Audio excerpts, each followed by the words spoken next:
Welcome to the Rusted Garden Homestead. Today's video is all about planting garlic. I will show you everything you need to know to plant garlic in your garden. I'm also going to show you an alternative method. This is garlic that came from an entire bulb that I just let sit here over the summer. It sprouted out. We're going to dig this one out. It's going to look really cool. It's a full bulb of garlic. Last year, this time, I'll be showing you how to do this, I put in my single cloves, harvested most of it, but I left in, a mature garlic bulb that could have been harvested in July. And I just let it sit in here because I want to take these, transplant them now in October throughout my bed and just multiply the number of bulbs I have. This is free. It doesn't cost me any money. I don't have to buy more of the Music hardneck garlic.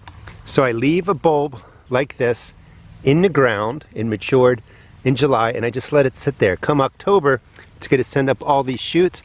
I will dig that one out. The one I dug out here is now, you can see 8 plants, 8 cloves of garlic that are ready to go into the ground. I'll show you how to plant that. And then we'll go ahead and do the standard planting that most of you will do now. When you put in a garlic clove, it goes in this way. From the bottom, the root system comes out. From the top, the greenery comes out. Now that I just dug this up, I want to make sure the sun doesn't dry out the roots. So I'm going to put that into water and they'll just go ahead and get planted that way. Generally speaking, some things you need to know. There's 2 basic types of garlic.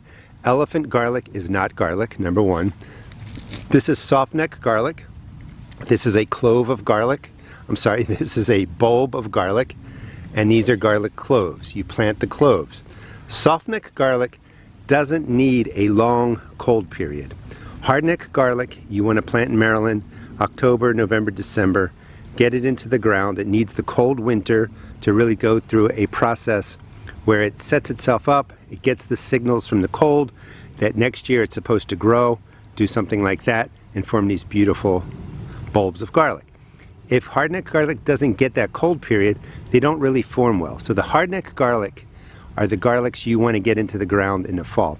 And you can tell it's hardneck garlic when, online you'll purchase it, you'll look it up, it'll say hardneck.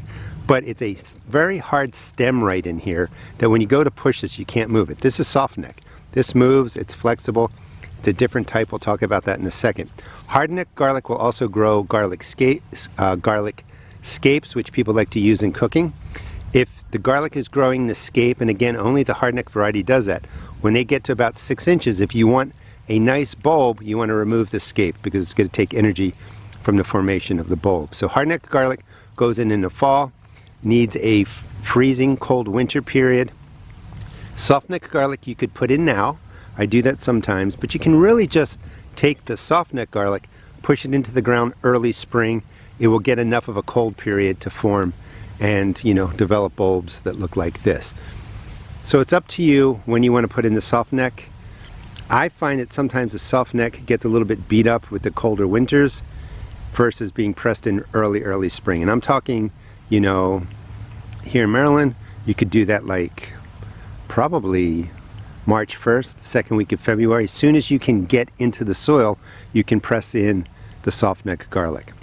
Hardneck garlic would go in now.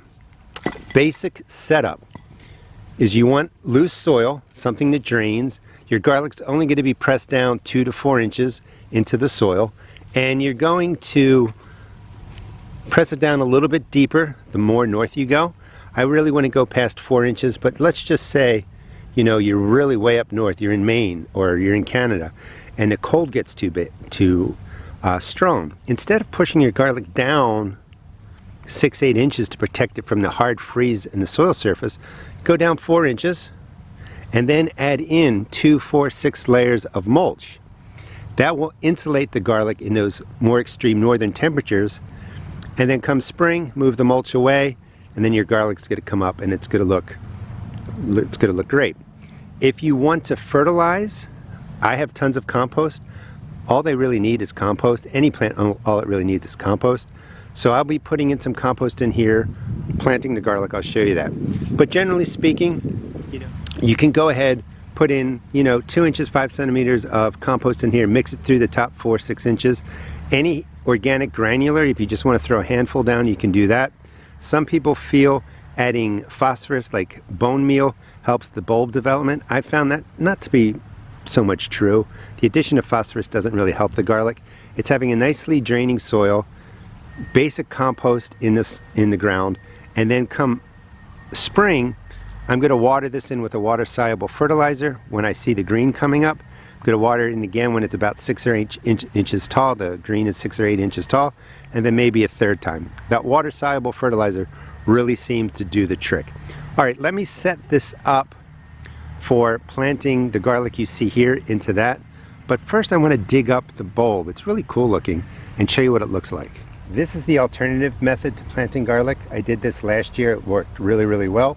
And it's really good to do if you're in a place where sometimes the garlic doesn't make it through the winter, or for some reason you feel like it gets killed off for whatever reason. This works really well. Like just about every clove that I transplanted this way turned into a full bulb of garlic. Last year, this time I put in cloves. Come late June, early July, at harvest time, I harvested most of the garlic, took out the bulbs like this and dried them, etc. But I left 2 in there. And they just sat there through July, August, September, started growing about 2 weeks ago. And then when you dig them up, you're going to get something like this. Well, you're going to get something exactly like that. Nice and healthy. So here's what it looks like, because it's really cool. In case you ever wondered what garlic looks like in the ground, this is what it looks like. So this was a whole clove, I'm sorry, a whole bulb. I keep switching those up. And I just let it grow. Now that it's transplant time, I'm just going to gently break them up and plant them just like this. Just like little transplants popping in there. They're going to go down to this depth, which is about 2 inches or 5 centimeters. The greenery might get beat up. Even when you plant this now as a clove, October, November, December, you're going to get green growth. Don't worry about that. All you want your cloves to do now are develop really nice root systems, establish, and then next year this green growth will take off again. It'll be healthy, and you're going to get beautiful bulbs of garlic. But this is the alternative method. Let me drop in some compost, and then we'll plant these. This is the basic method I use for planting garlic in the fall or the spring. Compost. If you have the space and you haven't done it, start a compost bin. This is going to save you tons of money. This is what plants like to grow in. Feeds the soil, feeds soil life, just creates an amazing soil for growing just about anything. If you don't have compost, a handful of any organic granular fertilizer sprinkled over, oh that was kind of heavy, over a space like this, just 1 handful. If you feel like phosphorus helps, I find it really doesn't make a difference. You could sprinkle in some bone meal. So I'm going to put in the compost, a good amount, get this bed filled back up. And I could just, this is well broken down, this is 100% broken down compost, a little bit of my clay soil. I could plant right into this, but I'm going to mix, let's just say that this isn't compost, this was your soil. And you put down the bone meal or the organic granular compost too. You just want to mix it into the top 4 inches of your soil. Oh look, some more garlic that was in there. I didn't know that was in there, so I'll be planting that too. Just mix it into the top 4 inches. And that's really all the prep you have to do. Here in Maryland, I'm going to put my cloves in about 2 inches deep. The further north you get, 2 to 4 inches deep. If you're really in a cold area where the top several inches of your ground freezes solid, you want to put down 2, 4, 6, 8 inches of mulch. That will keep the soil warm. That will keep your bulbs from freezing through for a prolonged period of time. The clove itself just needs to be in a well-draining soil. It doesn't like sitting in water. It doesn't like to freeze through and stay frozen for a long period of time. You want this to stay kind of dry. We're going to water this in once at planting and then maybe once a month, but then we're going to let it go. You just want the cloves to establish. So for the big guys here, spacing can be anywhere from 4 to 6 to 8 inches apart. 4 inches Some people feel garlic doesn't like the roots to touch, so 4 inches is pretty close. I just kind of go by eye. I don't know, maybe that's 6 inches or something like that. 4 to 8 inches apart. For the row spacing, I just do 6 to 8 inches. If you want to give them more space, up to 12. So 6 to 12 inches times an inch by 2.5 centimeters, that will give you the centimeters. So I'm just going to go to here. But I want the roots to be kind of deep, so I just loosen this. I'm just going to drop the whole plant in just like that. That's 1, 2. Let's get this one. Put this one in here. 3. Let me finish across here. So I varied the spacing here. I recommend you do that. Experiment. Space your plants differently, be it garlic or whatever you're growing. Take notes, experiment, and see what works best in your garden. So I have 4 plants in here, 3 plants in this row, 3 plants in this row. This is pretty much set up. I'll water it in once now, and I'm not going to water that often. The soil is going to stay moist. Tonight it's going to be 38 degrees Fahrenheit, almost freezing. This is perfect. Garlic is set up, it's good to go. I'll feed and fertilize it later. This is a bulb of garlic with the paper removed, and you're really just breaking off the cloves like that. And you want to get the bigger cloves, and that's what you want to plant. Whoop, lost that one. You know, something about that size. Top side pointed, bottom side flat, that's where the roots come out. I've put some down, we'll plant that in a second. This is softneck garlic. Again, in Maryland, Zone 7, I recommend planting the softneck early spring, maybe March 1st, something like that, as soon as you can work it into the ground. In Maryland, I'm going to be putting the cloves down about 2 inches, 5 centimeters. And again, you could put them down, you know, 3 inches deep, 4 inches deep, times 1 inch times 2.5 for your centimeters. And then 6, 8 inches of mulch on top if you're way north. If you're north of Maryland and it's colder, I really recommend doing your softneck garlic in the spring. If you're below Maryland, where the zones are warmer, doing it now is not bad because you're not going to get a really harsh winter. Harsh winters can affect your softneck garlic depending on when you put it in the ground. This is already prepped. I put down a couple inches of compost, mixed the soil down, loosened it to a good 4 to 6 inches. That's all you want to do. So in your bed, you could put down, you know, 1 big handful of any organic granular evenly scattered over a space like this. This is, you know, not that large. Mix the granular in 2, 4, 6 inches deep. You're good to go. If you want to throw in some bone meal, that's fine. I have found over, you know, the years of doing this, that the addition of the organic granular and bone meal doesn't make much of a difference. Feeding, I'll talk about after we get these into the ground. So if you're in doubt and you can't figure it out, just plant the garlic on the side, but the flat side is the root side, and they're all going to go in about 2 inches deep, and then we're going to water it in. That's all we really have to do. And that's pretty much it. Down 2 inches deep. They are 6 inches apart, 15 centimeters apart, about 8 inches apart for the rows. That's 20 centimeters. The garlic here is going to grow perfectly well. Nice big cloves. And you kind of just water it in and you forget it. You don't have to water this every week. You don't have to really worry about watering that much. Maybe in a colder fall, you're just watering once a month. If it's been really hot, you know, unseasonably hot, maybe water it every 2 weeks. You just want to keep it damp, let the cloves establish, kind of plant and forget them. With the cloves, the standard way of planting, just water them in really well. Depending on, you know, what it's like in October, November in your area, you may have to do this every 2 weeks, you know, if there's a little bit of a dry spell, but if not, once a week is fine. Really, after November, you can just let it go and, you know, let the cold weather and the rains take care of the plants. Soak in the cloves extremely well, you're good to go really for the rest of the year. The alternative method requires a little bit different watering. With the alternative method, you know, kind of reflecting back, you're going to have to water it just a little bit differently than I was originally saying. Because they have roots and they're basically transplants, water them once a week and really soak it in, make sure the water gets down to the roots. And that's the key. They have roots that are already established, so they're looking for water. Once a week for 3 weeks, and then after that you can go to watering, every 2 weeks or once a month, depending on how much, warmth you're getting, how much rain you get, and what your temperatures are like. But initially, a little bit more water for the transplants. Again, this is an alternative. You don't have to plant this way. The benefit is you have nice little transplants.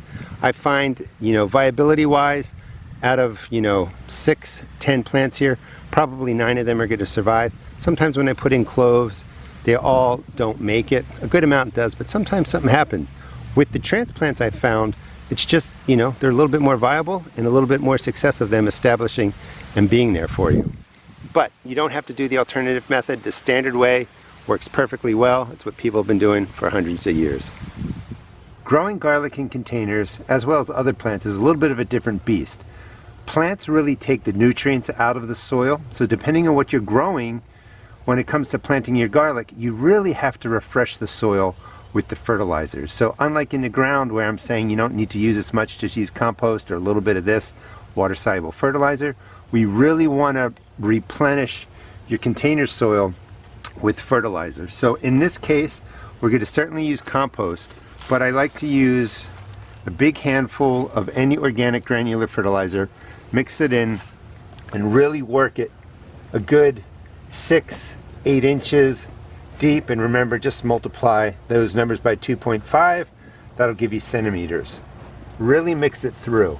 That's to get the N, P, and K, nitrogen, phosphorus, potassium in there. And then I like to put in just another handful. Maybe that's a couple tablespoons. Just kind of lightly work it in.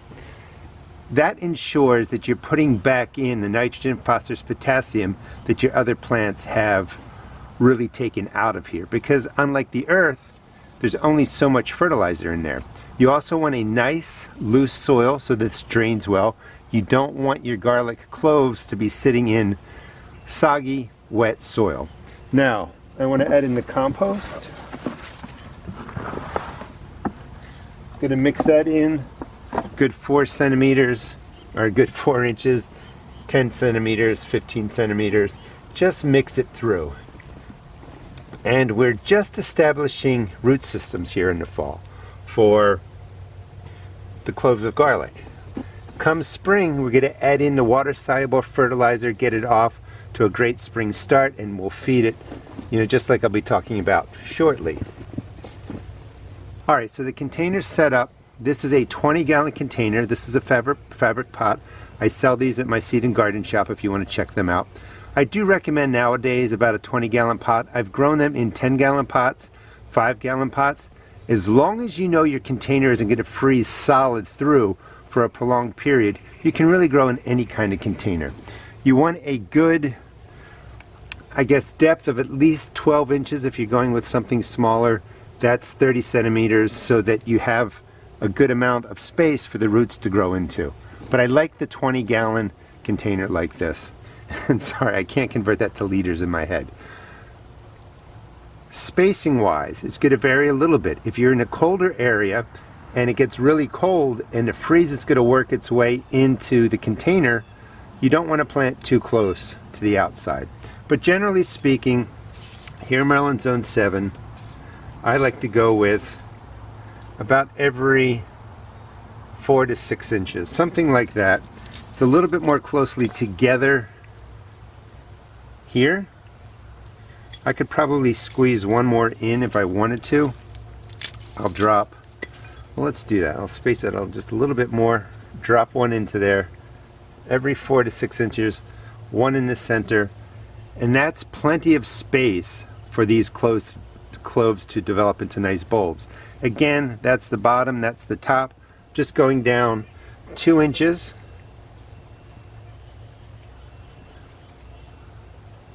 I've got my organic granular in here, I've got my compost in here, plenty of fertilizer for the bulbs to access and set up. And being a clove or a bulb, the root system in the plant's going to use the nutrients right here. So you don't have to overdo it in the fall. And my theory is that in the spring and the summer, you're taking care of all your earth beds, you've got mulch everywhere, you put leaves down on your beds that are in the earth, they have plenty of nutrients, plenty of N, P, and K. Containers, again, we have to soup it up a little bit, but remember that the garlic is going to live off of itself for a while. So root system will set up, clove gets established, and then come spring, we're going to hit it with the water-soluble fertilizer. Let me talk a little more about that. Now, fertilizing, you've set it up a couple of ways. You either just use compost, maybe you threw in some organic granular, combination of all of them, whatever you wanted to do. But it's just the compost or the dry fertilizers. You don't need to water these in right now, be it just the straight cloves and the standard method or the alternative method. You don't have to water it in with a water-soluble fertilizer. Next year, come spring, when these are breaking the surface, they're going to get hit with a water-soluble fertilizer. When they're about 6 inches tall, something like this, I'm going to hit them a second time with the water-soluble fertilizer. After they're growing for a while, we're getting towards the end of May, they'll get hit a third time with the water-soluble fertilizer. I found that's what really makes a difference with the garlic is the water-soluble feedings during the prime growing times. The prep isn't that important because there's plenty of N, P, and K in here already for them to establish, set up roots, do their thing. It's when they start growing that they appreciate the extra nitrogen, and those water solubles are going to have plenty of phosphorus and potassium for your plants. Thanks so much for watching. Please check out my seed shop at therustedgarden.com. And this is just 2 ways that you can plant garlic. As transplants from bulbs that sat in your garden through the summer and started to grow, or you can just go ahead and plant the cloves. And just FYI, my hardneck garlic is on the way. I'm planting a German white, Siberian red, and music garlic. They won't be here until November. Again, you have October, November, December to plant your hardneck garlics. Thanks for watching. Please check out my seed shop at therustedgarden.com. And I now have a blog called The Rusted Garden Blog. You can find that at therustedgardenblog.com. Thanks for watching.